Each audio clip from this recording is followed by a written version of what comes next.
What you just saw was what police released as the final sighting in the disappearance of 21-year-old student Maya Lin. It is 9:47 p.m. on a Tuesday, October 24th, in the University District of North City, and the surveillance feed from Camera 4B, a weather-beaten high-angle lens mounted on the rear brickwork of the Janus building, captures a scene of deceptive normalcy that has since become the most analyzed piece of evidence in the department's history. The subject entering the frame is Maya Lin, a 20-year-old sophomore majoring in architecture who is walking north through The Cut, a 400-yard paved alleyway that serves as a popular, albeit poorly lit, artery connecting the campus library to the off-campus residential dorms. Maya is dressed in a light denim jacket over a hooded sweatshirt, carrying a heavy backpack slung over her right shoulder, and her posture is indicative of fatigue, her head slightly bowed against the chilling autumn wind that funnels through the narrow passage. The critical detail noted by forensic video analysts is the presence of white-wired earbuds. Investigation into her digital footprint later confirmed she was listening to a recorded lecture on brutalist architecture at 60% volume, a sensory isolation factor that would prove fatal.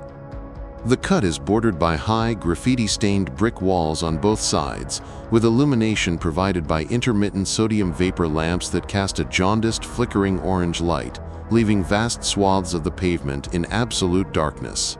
At 9 hours 47 minutes and 15 seconds after Maya crosses the threshold of the alley, the camera records a disturbance in the deep shadows of the southern entrance, a visual anomaly that went unnoticed by 3 other pedestrians who had passed the same spot just moments earlier.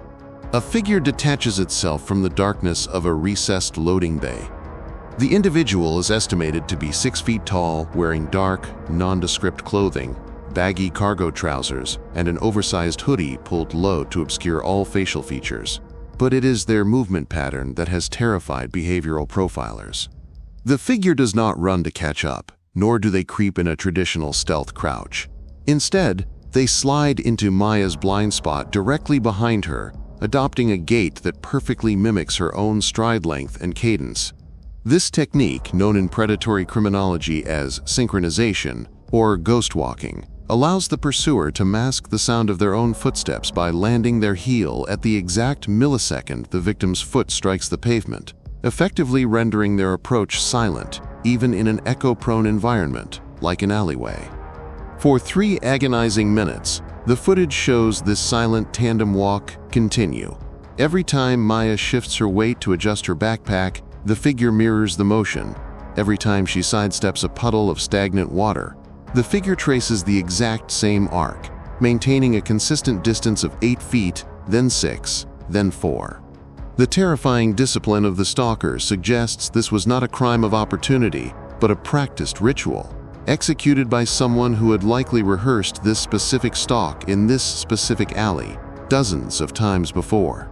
Other students can be seen at the far north end of the alley, laughing and checking their phones, completely oblivious to the fact that a sophisticated predation event is occurring less than 50 yards away in the gloom. The tension on the tape is palpable as the distance closes to within arm's reach at 9 hours 50 minutes and 45 seconds. At 9 hours 51 minutes and 3 seconds, the status quo shatters. Whether due to a sudden drop in the wind, a glitch in her audio playback, or a subconscious survival instinct triggering a fight-or-flight response, Maya stops abruptly near a stack of discarded shipping pallets. The footage captures the precise moment of realization. She pulls the left earbud out, her body stiffening as she senses the displacement of air behind her. She turns, her face pivoting toward the camera, her expression shifting from mild confusion to absolute, paralyzed horror as she finds herself nose to chest with the hooded figure who has invaded her personal space with silent lethality. The figure is standing motionless, hands buried deep in the kangaroo pocket of the hoodie, exhibiting a terrifying calmness in the face of her discovery. Maya takes a single, stumbling step backward, her mouth opening to scream, but the audio feed on Camera 4B had been severed by weather damage months prior, so her cry for help is lost to history. At 9 hours 51 minutes and 6 seconds, the figure explodes into motion. not with a chaotic scuffle, but with a calculated, tackling lunge aimed at her midsection, driving her backward with tremendous force. The impact is so violent that it shakes the ground or perhaps sends a shockwave through the conduit, because at 9 hours 51 minutes and 8 seconds, the camera feed abruptly cuts to a jagged static screen displaying a signal lost error message. This 8-second blackout is the subject of intense debate. While officially listed as a motion sensor malfunction caused by impact vibration, some investigators speculate the camera was tampered with remotely or struck by a secondary accomplice, though no evidence supports the latter.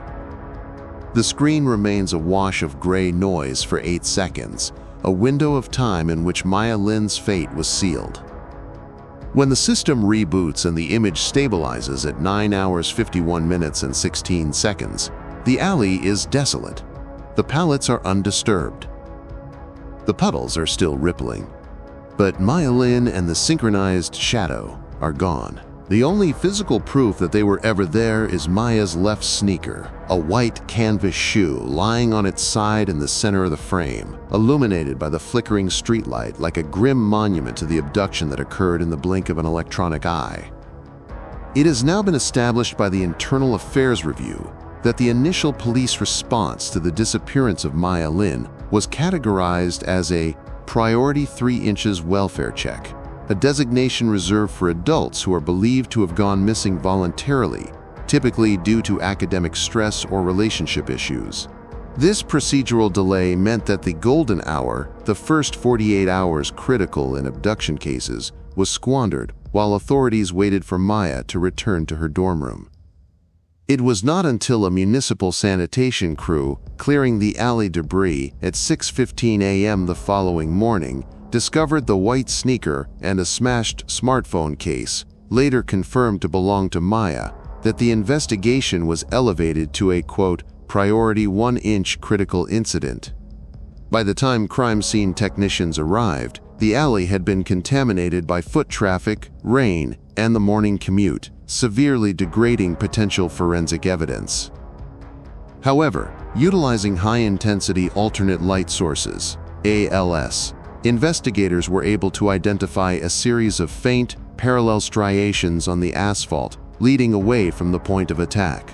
These marks were inconsistent with a body being dragged by the limbs. Rather, they suggested the victim had been placed onto a conveyance device, likely a heavy-duty plastic tarp or a contractor's sled, which distributed the weight and minimized noise, further pointing to a premeditated abduction kit rather than a spontaneous assault. The drag marks were intermittent, disappearing on the rougher patches of pavement, but reappearing in the accumulation of silt and oil near the alley's drainage channels. K9 units, deployed 36 hours after the event, managed to acquire a faint scent trail that bypassed the main roads, weaving instead through a labyrinth of service easements and overgrown lots leading east toward the historic Ironworks district. This area, a decaying grid of shuttered textile factories and condemned smelting plants, has long been a blind spot in the city's surveillance grid, known for illicit squatter camps and illegal dumping. The trail led specifically to the rear loading dock of the Holloway textile mill, a massive, 4-story brick structure that had been officially condemned and sealed by the city in 2008.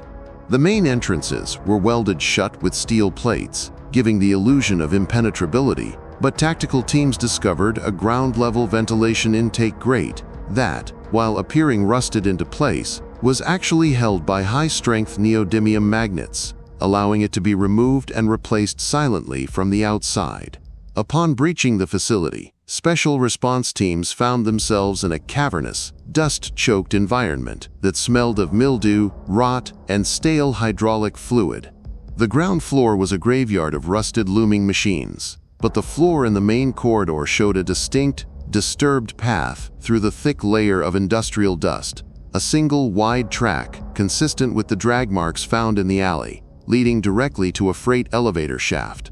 The elevator car itself was stuck on the 4th floor, but the ground-level doors had been pried open. Inside the shaft, rappelling teams discovered a secondary, unauthorized access point, a maintenance ladder descending past the basement sublevel into a series of storm overflow tunnels that date back to the city's Victorian-era sanitation system. It was in the manager's office on the ground floor, however, that the most chilling evidence was recovered. A battery-operated, motion-activated trail camera, the type used by hunters, had been mounted in the rafters, pointing at the elevator doors. The SD card recovered from this device contained a video time-stamped 9:58 p.m. on the night of the abduction, just 11 minutes after the alleyway attack. The footage is high definition, contrasting sharply with the grainy alley feed. It depicts the same hooded figure, now wearing gloves, dragging a large, motionless object wrapped tightly in black industrial plastic sheeting across the warehouse floor. The figure moves with efficiency and familiarity, stepping over debris without looking down, indicating intimate knowledge of the hazard layout. The bundle does not struggle. It does not move. This suggests that Maya Lin was either rendered unconscious by a sedative immediately after the alley attack, or had already succumbed to injuries sustained during the, quote, 8-second blackout.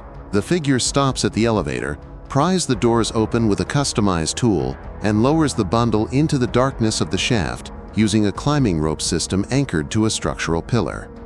The level of preparation, the magnets, the sled, the rope system, the surveillance of his own lair indicates a perpetrator who is highly organized, likely possesses a background in engineering or construction, and has utilized this specific kill zone for a significant period.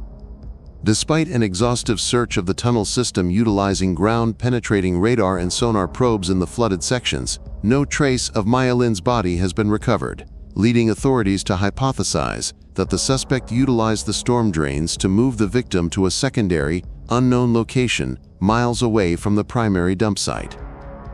It has now been 6 months since the investigation into the disappearance of Maya Lin transitioned from a rescue operation to a cold case recovery effort, and the silence from the perpetrator has been as absolute as the silence in the warehouse. The shadow of the cut, as the suspect was dubbed by sensationalist headlines, left zero biological evidence. No hair, no saliva, no fingerprints, and no DNA were recovered from the grate, the rope, or the warehouse floor, suggesting a level of forensic countermeasure awareness that rivals professional crime scene cleaners. Maya's personal devices, her laptop, tablet, and smartwatch, were all accounted for in her dorm, but her smartphone, which was active at the moment of the attack, vanished with her.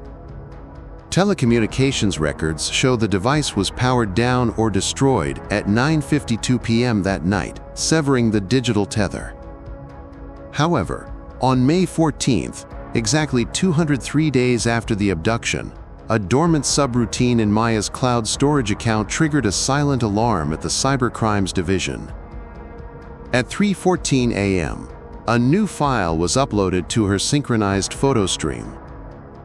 The IP address associated with the upload was bounced through a series of encrypted VPN nodes, tracing back to a spoofed location in Eastern Europe, but the metadata within the file itself revealed it was recorded locally, within the city limits, on a device with a camera sensor matching Maya's missing phone.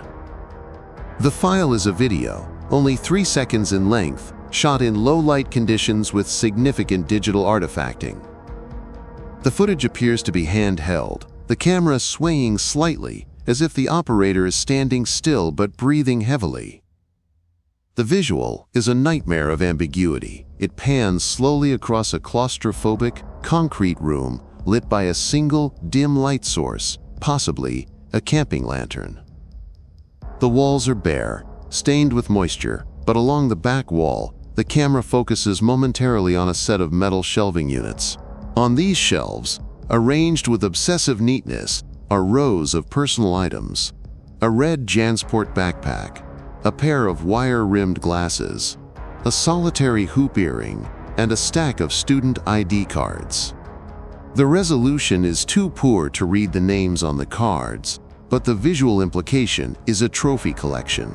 The camera then jerks downward to the floor, showing gray concrete, before the feed cuts to black. It is the audio track, however, that has fundamentally altered the scope of the investigation and terrorized the community. after being subjected to noise reduction algorithms and spectral analysis to remove the background hum of ventilation fans. A voice is audible.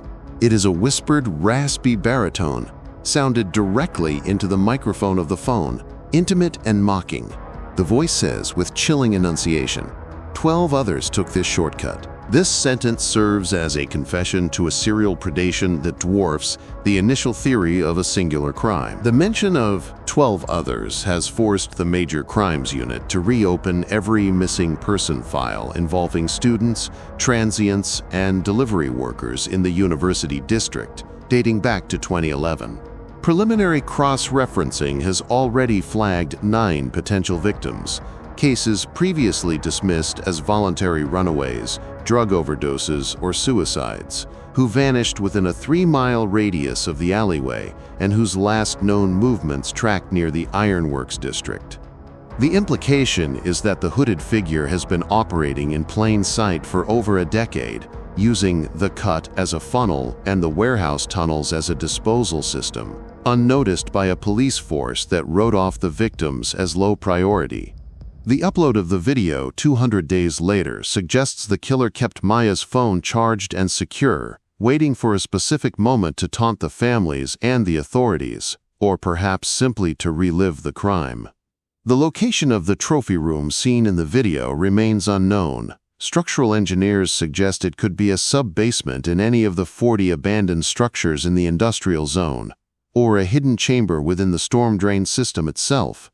The investigation is currently paralyzed by the sheer scale of the search area and the realization that the killer is watching the news coverage, likely deriving pleasure from the panic.